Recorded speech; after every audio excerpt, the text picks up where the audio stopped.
So I started playing when I was, oh, 3, 4, 5, 6 years old, all the way back. I don't remember a time when I wasn't playing basketball. So it's always been a part of what I've done. Always really enjoyed playing it. Didn't know that I wanted to get into coaching until I'd gotten into probably my junior year in college. But played it all the way through elementary school, junior high, played it through high school, played in college at the University of North Dakota. And when I was done playing, got into coaching as a student assistant and then a graduate assistant, and was fortunate to get a full-time job at the University of North Dakota where I played. And I think getting into coaching was, I think, a combination of basketball being a part of what I had done with my brothers and our family, and then also the players that I played with and the coaches that I was coached by.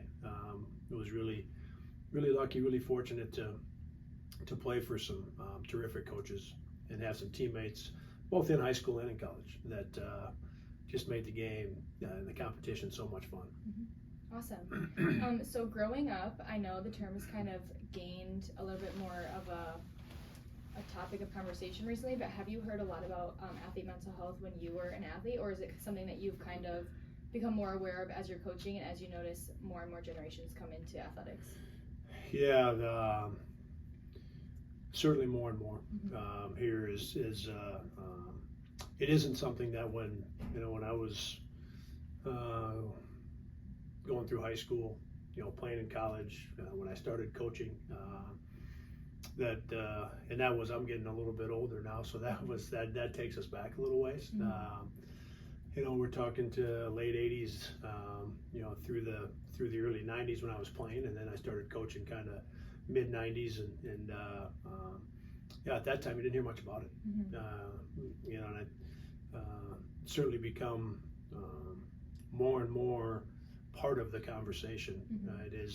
It seems like, for the last 8, 10, 12 years, and maybe in particular over the course of the last year and a half or two, it seems like every year and a half or two right now it becomes more and more a part of athletics, a part of what young people, in particular, go through in their daily lives. And so yeah, much more prevalent now.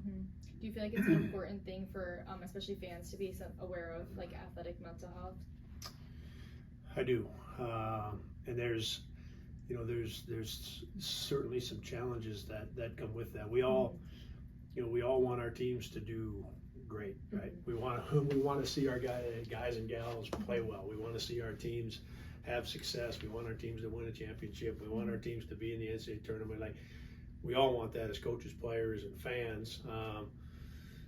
With the impact of social media, that's an area that is challenging, I believe, for young people. Whether you're in athletics or you're outside of athletics, the impact of that on just the daily lives of young people is a real challenge. And so I do it. I don't know that there's a way to put any guardrails on it.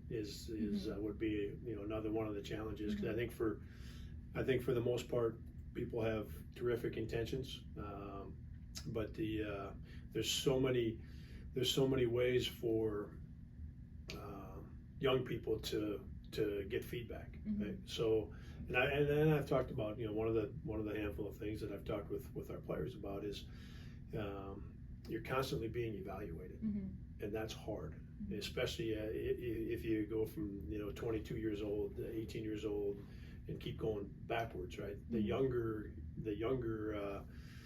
people are, you're not ready for all of that, right? And it's but you can't get away from it. So you've got, it's such a challenge, and it's one that thankfully is being talked about more. What you're doing, what that the conversation is happening much more today than it was even 2 years ago, let alone 4 years ago. So it's a real challenge. Yeah, absolutely.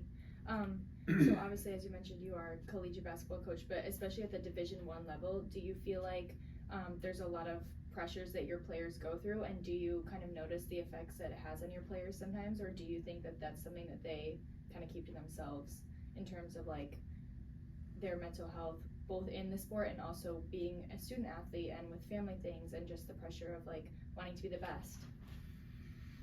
Yeah, they. I think in a lot of ways, more certainly more comfortable, more natural to keep a lot of that to yourself. Thinking about, and again, it was it really wasn't a conversation as we've talked about. Back when I was, the age of our players. Yeah. But in terms of just more comfortable, again, more natural to keep a lot of that to yourself. I think that's a hard thing to do, is to open up about your mental health or about things that you may be struggling with. So it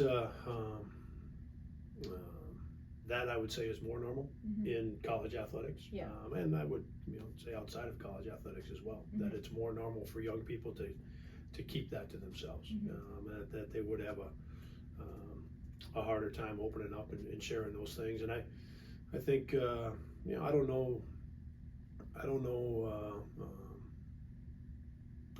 if I can say this with complete certainty, but in some ways when you're in the public eye, maybe even a little bit more challenging. Yeah. When people have expectations for you, Yeah. they see you a certain way.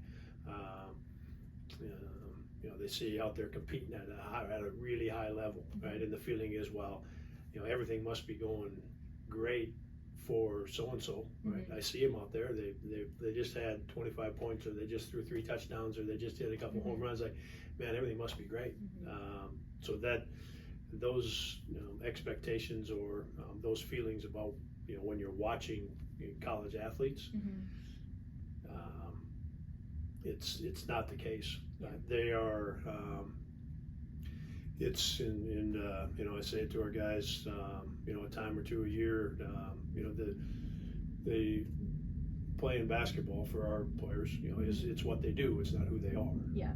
They, in that sense, they are no different than anybody they meet and come in contact with or have a class with, or they're a young person from kind of 17, 18 all the way up to 22, 23, or maybe a little older, getting their college degree, and they happen to play a sport.